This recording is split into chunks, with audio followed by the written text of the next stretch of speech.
Airbus et Boeing fabriquent des avions aux missions similaires, traversées océaniques, transport de millions de passagers, liaisons intercontinentales et concurrence pour les mêmes contrats. Pourtant, derrière leur fuselage blanc, leurs ailes à haut rendement et leurs moteurs gigantesques se cachent deux philosophies opposées. Chaque entreprise a développé une approche distincte pour déterminer qui a le dernier mot dans les airs, comment former les pilotes, comment concevoir le cockpit, comment réduire la consommation de carburant et comment remporter une guerre commerciale de plusieurs centaines de milliards de dollars.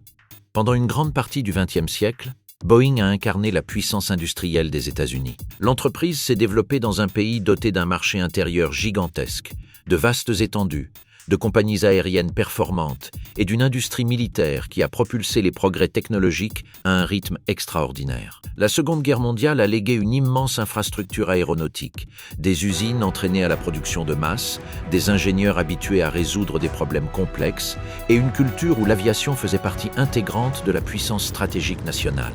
Cet héritage a profondément marqué Boeing. L'entreprise a appris à construire des avions robustes, évolutifs et commercialement dominants. Ces bombardiers lourds ont démontré son savoir-faire industriel et plus tard, ces avions civils ont transféré cette expertise au transport de passagers. Le Boeing 707 a inauguré l'ère du jet commercial intercontinental pour de nombreuses compagnies aériennes. Le 747 a transformé l'échelle du transport aérien. Soudain, un seul avion pouvait transporter des centaines de personnes entre les continents, avec une image de puissance technologique difficile à égaler. Boeing, déjà au sommet de son art, a continué à se développer. Son défi était de maintenir son leadership, d'améliorer ses produits phares et de proposer aux compagnies aériennes des avions rentables. Sa stratégie était cumulative. Chaque modèle s'appuyait sur le précédent, chaque amélioration sur des fondements éprouvés, et chaque décision visait à réduire les risques commerciaux. Cette continuité est devenue l'un de ses plus grands atouts et, avec le temps, aussi une source de rigidité. Airbus est né d'une situation radicalement différente. L'Europe possédait une riche tradition aéronautique, mais ses constructeurs étaient fragmentés. La France, le Royaume-Uni, l'Allemagne et d'autres pays développaient leurs propres projets, souvent techniquement brillants, mais trop coûteux pour rivaliser avec l'envergure américaine. Tandis que Boeing, Douglas et Lockheed dominaient une grande partie du marché international, l'Europe voyait ses usines décliner. La création d'Airbus fut une réponse à la fois industrielle et politique. Plusieurs gouvernements européens comprirent qu'aucun pays ne pouvait, à lui seul, défier la puissance des États-Unis dans l'aviation commerciale. La solution consista à créer un consortium international, à répartir les tâches entre les pays, à concentrer les ressources et à accepter que l'objectif principal fût la survie. Airbus est né de l'intégration européenne, appliquée à l'un des secteurs les plus complexes de la planète. Cette origine explique nombre de différences ultérieures. Boeing concevait ses avions en s'appuyant sur la sécurité d'une entreprise établie. Airbus, lui, devait démontrer que l'Europe était encore capable de construire des avions compétitifs. Boeing pouvait se permettre d'évoluer. Airbus se devait de surprendre. Boeing misait sur la confiance accumulée. Airbus devait offrir un avantage concurrentiel indéniable pour convaincre les compagnies aériennes habituées à acheter des avions américains. La première grande percée européenne fut l'A300, un avion gros porteur bimoteur conçu pour les lignes à forte demande sans atteindre la taille des jumbo-jets. Son attrait résidait davantage dans son aspect économique que symbolique. Moins de moteurs signifiait une consommation de carburant réduite, une maintenance allégée et une exploitation plus efficace. Airbus comprit que la bataille contre Boeing pouvait être gagnée grâce à une idée simple, proposer aux compagnies aériennes un avion permettant de réduire les coûts. Cette vision ne cessa de se développer.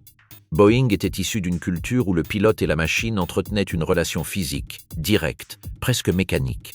Airbus, quant à lui, s'orienta vers une culture où l'avion devenait un système entièrement numérique.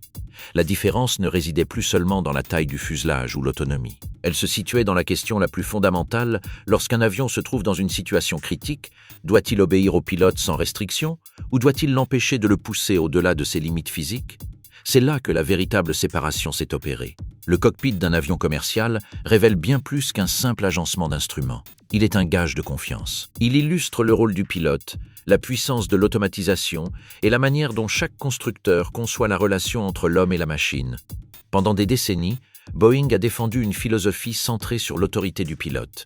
Ses cockpits ont conservé le manche traditionnel, une large colonne de commande devant chaque siège. Cet élément, d'apparence simple, revêt une immense valeur symbolique. Le pilote actionne le manche, ressent une résistance, observe les mouvements du copilote et conserve une sensation de contrôle physique. Même si les avions modernes intègrent des systèmes électroniques avancés, Boeing a maintenu une interface qui assure la continuité avec les générations précédentes. Cette philosophie repose sur une idée fondamentale: le pilote doit pouvoir intervenir de manière décisive. L'automatisation assiste, avertit, stabilise et protège, mais l'être humain conserve une grande marge de manœuvre. Dans les situations extrêmes, cette capacité peut s'avérer cruciale. Un pilote parfaitement entraîné peut interpréter une urgence d'une manière qu'aucun algorithme n'aurait pu prédire. Il peut improviser, établir des priorités, couper des systèmes, s'appuyer sur son expérience et guider l'avion vers une issue possible, même dans des conditions difficiles. Airbus a développé une approche différente. Pour le constructeur européen, la sécurité implique également d'empêcher toute erreur humaine de faire sortir l'avion de son domaine de vol.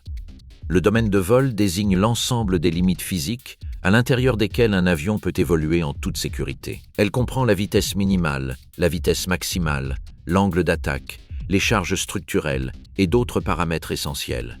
Airbus a transformé cette enveloppe en une barrière numérique protégée par des ordinateurs. L'an A320 fut le symbole de cette révolution. Son arrivée introduisit une architecture de commande de vol électrique entièrement numérique dans l'aviation commerciale monocouloir. Au lieu de transmettre les mouvements du pilote par des câbles et des tringles mécaniques, l'avion interprète les commandes électriques, les traite dans les calculateurs de commande de vol et les traduit en mouvements précis des surfaces aérodynamiques. La main du pilote ne contrôle plus directement l'appareil. Elle demande une action et le système calcule la meilleure façon de l'exécuter dans les limites de sécurité. Le changement le plus visible fut le mini-manche latéral. Airbus remplaça le manche central par un petit levier latéral. À première vue, cela pouvait paraître un détail, voire étrange pour de nombreux pilotes formés dans des cockpits traditionnels. En réalité, il représentait un changement radical. L'avion cessa de ressembler à une machine régie par l'effort physique et commença à donner l'impression d'être un système numérique de haute précision. La philosophie d'Airbus se résume en une idée forte: le pilote commande la trajectoire, l'ordinateur protège l'avion. En conditions normales de fonctionnement, les calculateurs appliquent des lois de contrôle qui empêchent les manœuvres susceptibles d'entraîner un décrochage, une vitesse excessive ou des surcharges structurelles. Si le pilote tire fortement sur le manche latéral, l'avion interprète l'intention de monter, mais limite la manœuvre par mesure de sécurité. Si une commande menace la stabilité, le système ajuste sa réponse. Cette approche a suscité de vifs débats. Certains pilotes appréciaient la précision, la stabilité et la protection qu'elle offrait. D'autres percevaient un décalage inquiétant entre la commande humaine et la réaction finale de l'avion. Chez Boeing, cette impression était plus directe. Chez Airbus, elle était plus nuancée. Cette différence a alimenté une rivalité quasi philosophique pendant des années. Boeing faisait davantage confiance au jugement final du pilote. Airbus a une architecture conçue pour empêcher le pilote, en situation de stress, de franchir les limites dangereuses. La réalité technique est bien plus complexe que toute caricature. Boeing utilise également une automatisation avancée.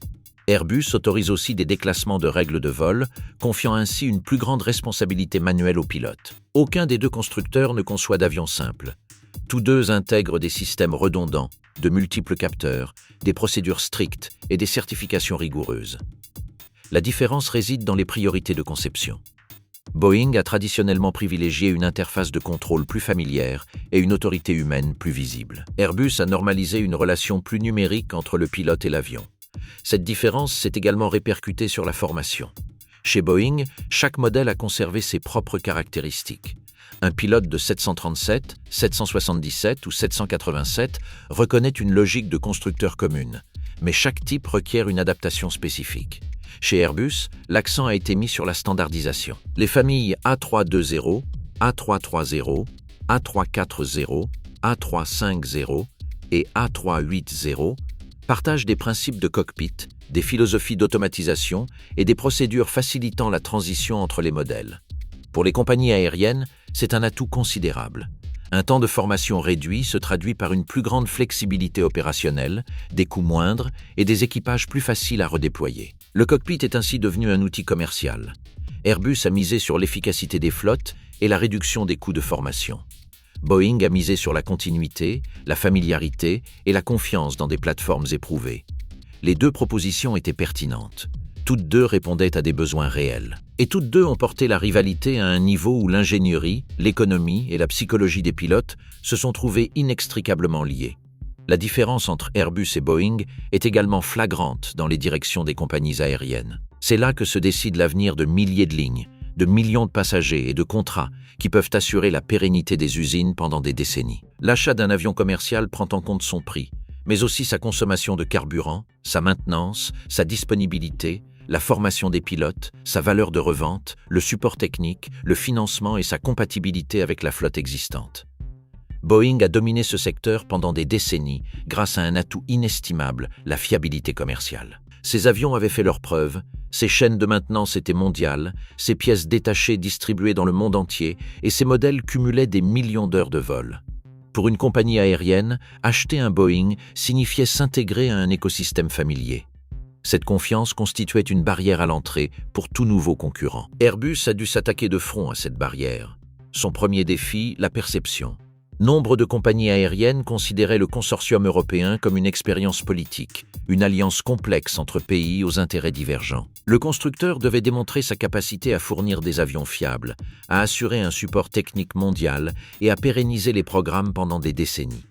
Pour accélérer l'adoption de ces appareils, Airbus a proposé des conditions commerciales très compétitives, des financements attractifs et des accords réduisant les risques pour ses clients. La politique industrielle européenne a également joué un rôle.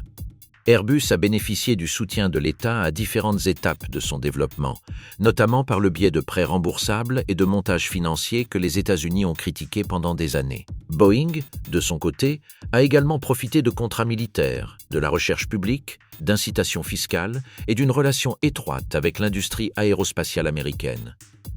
Pendant des décennies, cette rivalité commerciale s'est étendue aux organisations internationales, où chaque camp accusait l'autre de bénéficier d'avantages indus. Au-delà des litiges juridiques, Airbus a trouvé un atout commercial extraordinaire au sein de la communauté des pilotes.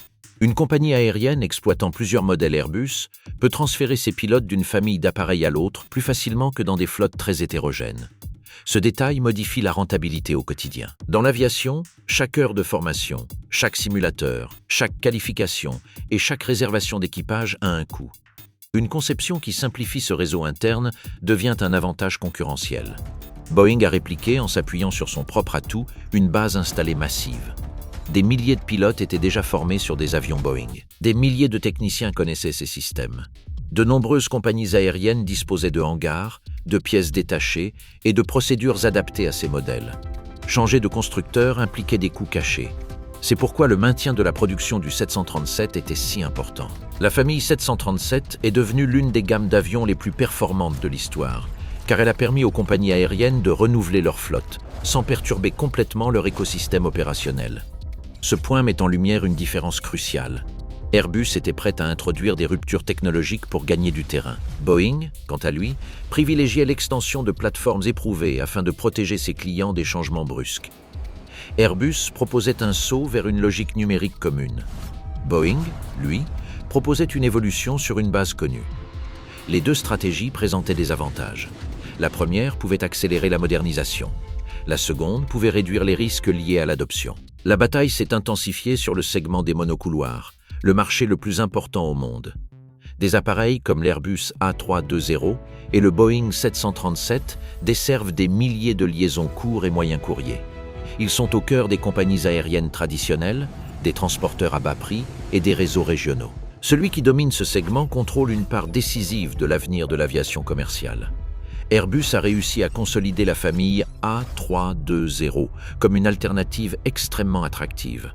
Sa cabine moderne, son efficacité et sa standardisation lui ont permis de se développer sur des marchés où Boeing semblait intouchable. Boeing a défendu le 737 par des mises à niveau successives, de nouvelles versions, des améliorations de moteurs et une promesse constante de continuité pour les opérateurs existants. Pendant des années, cette concurrence a été équilibrée, féroce et très profitable pour les deux entreprises.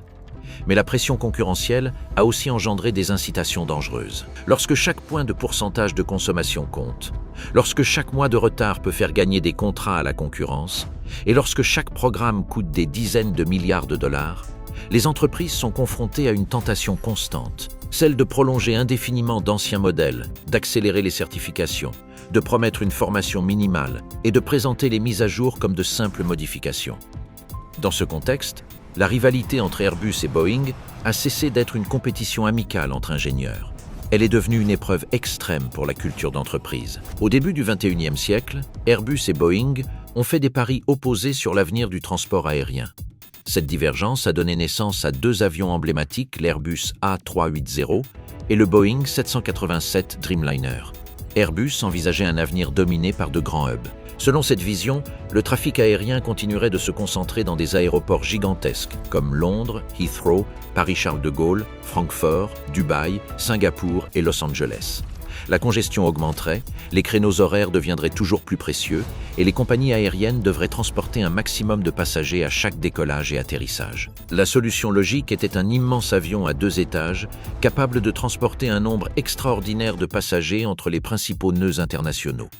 L'A380 était une merveille technique. Sa taille exigeait de nouvelles solutions structurelles, des systèmes hydrauliques complexes, des aéroports adaptés, des portes spéciales, des aires de trafic renforcées et une logistique de production continentale.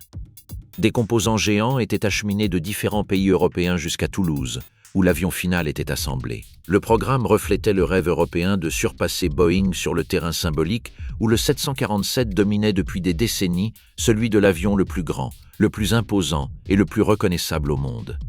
Boeing a opté pour une autre voie. L'entreprise a misé sur un avenir de liaison directe. Au lieu de transporter un nombre considérable de passagers entre les aéroports principaux, le 787 permettrait des liaisons directes entre les villes secondaires, avec une consommation de carburant réduite et un confort en cabine plus moderne. Sa clé résidait dans l'utilisation intensive de matériaux composites, des moteurs performants, des systèmes électriques de pointe et une structure conçue pour réduire les coûts d'exploitation sur les vols long courriers transportant moins de passagers qu'un super jumbo. Le contraste était saisissant. Airbus a opté pour la concentration, Boeing pour la dispersion. Airbus a conçu un géant pour les aéroports géants. Boeing a conçu un avion plus flexible pour des réseaux plus agiles.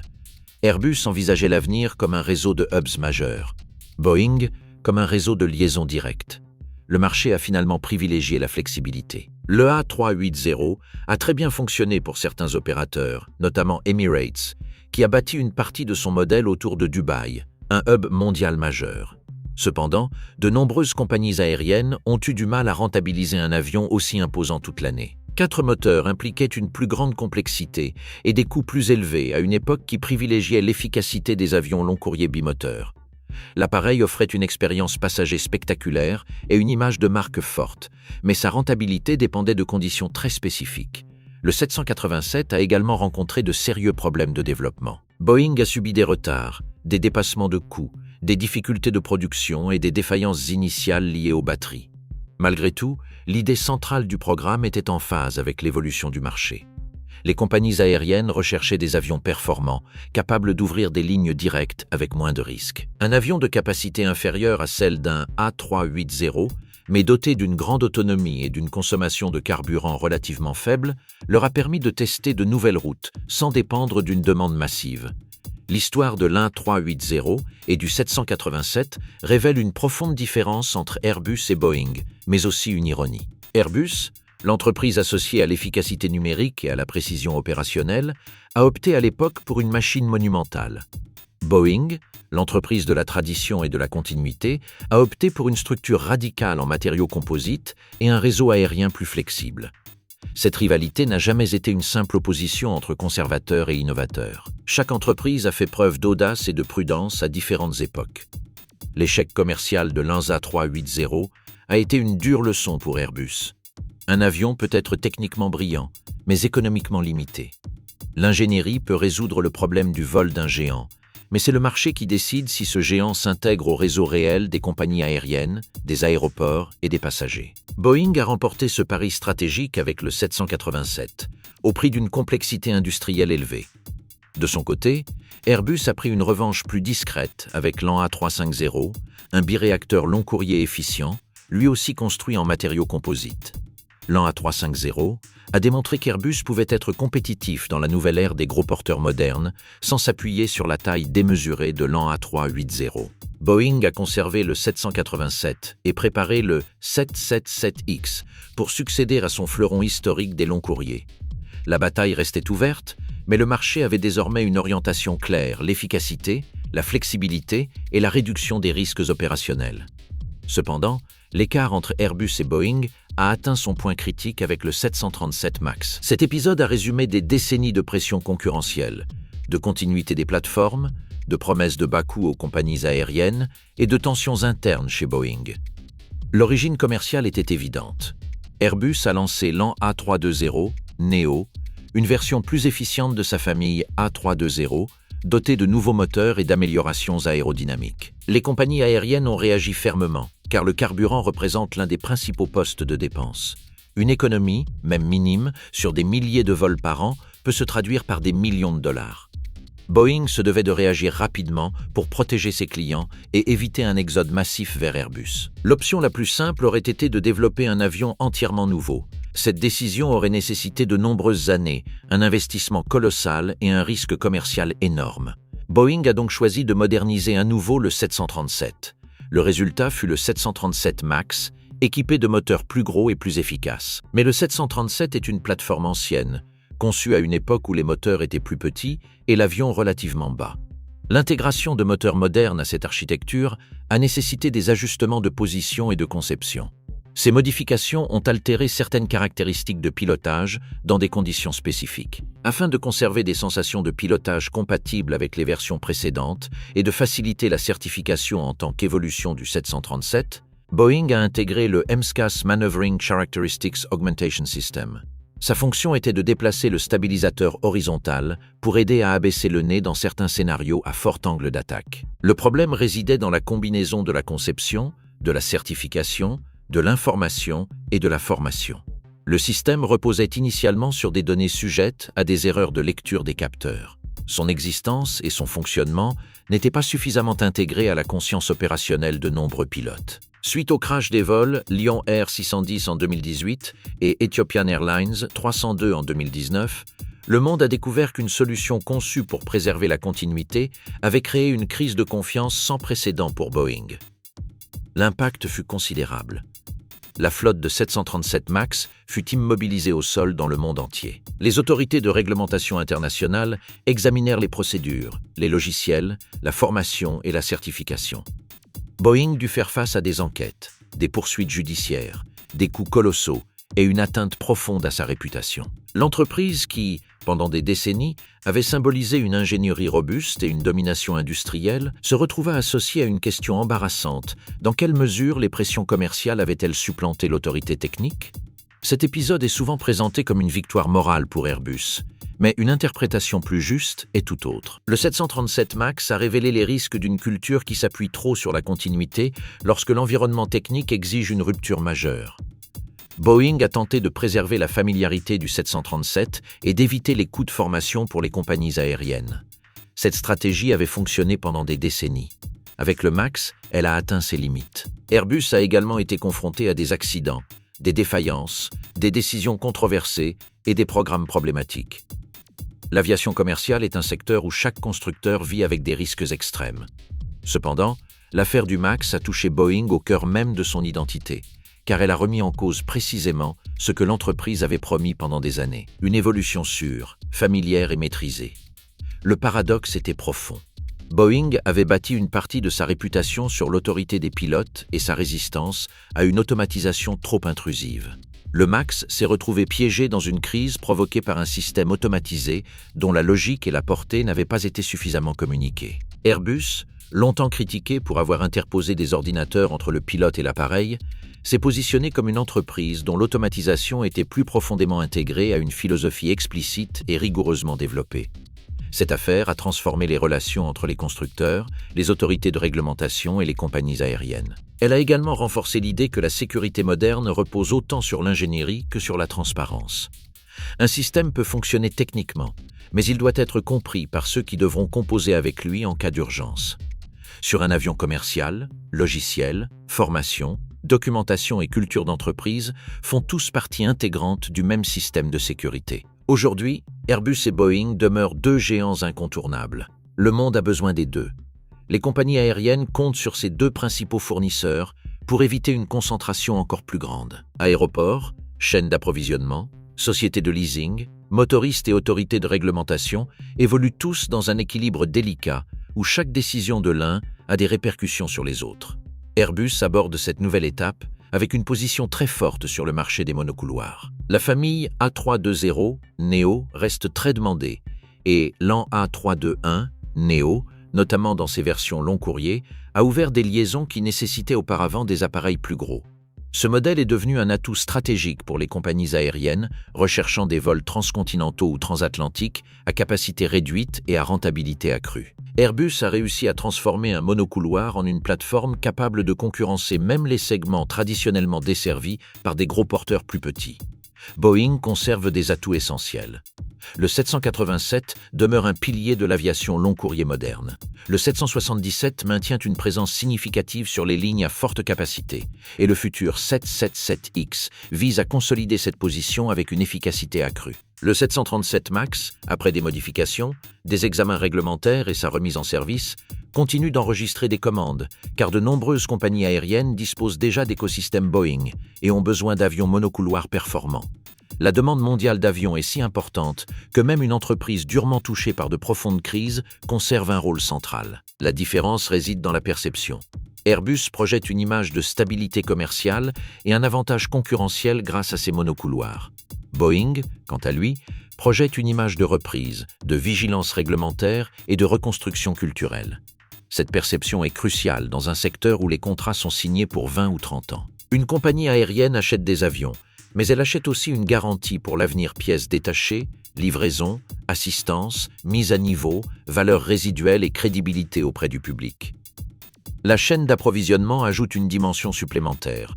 Aucun des deux constructeurs ne fabrique un avion entièrement dans une seule usine. Moteurs, avionique, trains d'atterrissage, sections de fuselage, matériaux composites, systèmes électriques et des milliers d'autres composants proviennent de fournisseurs du monde entier.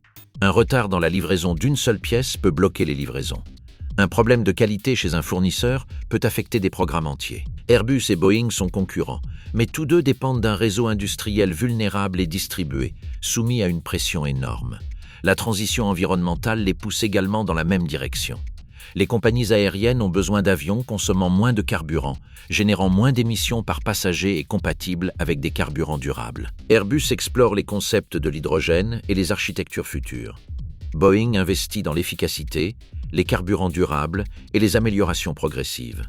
La prochaine grande révolution reste à venir. L'avion commercial du futur pourrait nécessiter de nouveaux moteurs, des ailes plus longues, des matériaux avancés, une automatisation supérieure et peut-être une rupture comparable à l'avènement du moteur à réaction. Mais le mystère central demeure. Airbus et Boeing contemplent le même ciel et y voient des problèmes différents. Airbus privilégie les systèmes communs, la sécurité numérique, les familles intégrées et l'efficacité opérationnelle. Boeing, quant à lui, mise sur la continuité, l'expérience accumulée, les grandes plateformes et une relation de longue date avec les pilotes et les compagnies aériennes. Ces tendances ont évolué au fil des ans, mais elles restent profondément ancrées dans leur culture d'entreprise. La différence se manifeste également dans la manière dont chaque entreprise réagit à l'échec. Airbus a appris de l'an A380 que la fierté technologique peut primer sur les besoins réels du marché. Boeing a appris du 737 MAX que la pression commerciale peut compromettre des décisions techniques essentielles. Ces deux leçons ont un coût. Ces deux réalités relèvent d'une même vérité sectorielle dans l'aviation. Le succès ne repose jamais sur une seule innovation. Il repose sur l'adéquation entre la technologie, le marché, la réglementation, la formation, la maintenance et la culture d'entreprise. Voilà pourquoi Airbus et Boeing sont si différents. Leurs avions portent en eux l'histoire des lieux qui les ont vus naître. Boeing incarne l'évolution d'un géant industriel qui a dominé les cieux et a su pérenniser ses plateformes performantes pendant des générations. Airbus représente l'ambition d'une Europe unie pour mieux rivaliser et qui a transformé l'intégration, la numérisation et la standardisation en atouts commerciaux. Leurs différences sont manifestes dans le cockpit, les commandes, les logiciels, la formation des pilotes, le financement de leurs programmes et leur stratégie de lignes aériennes. Elles le sont aussi dans leurs erreurs. Airbus a échoué en croyant que l'avenir exigeait des avions toujours plus gros. Boeing a échoué en poussant une plateforme trop loin pour pouvoir réagir rapidement à la concurrence. L'une a privilégié une vision monumentale, l'autre la continuité. L'aviation moderne évolue au gré de cette tension. Chaque fois qu'un passager embarque à bord d'un A320, d'un 737, d'un A350, d'un 787 ou d'un 777, il entre dans un univers de conception. Le siège se ressemble, le hublot offre la même vue sur le ciel et la destination est souvent la même. Mais sous le plancher, derrière le cockpit et au cœur même du logiciel, deux histoires industrielles continuent de s'affronter. Airbus et Boeing sont différents, car ils n'ont jamais cherché à résoudre le même problème depuis le même point de départ. L'un est né pour contester la suprématie, l'autre pour la maintenir.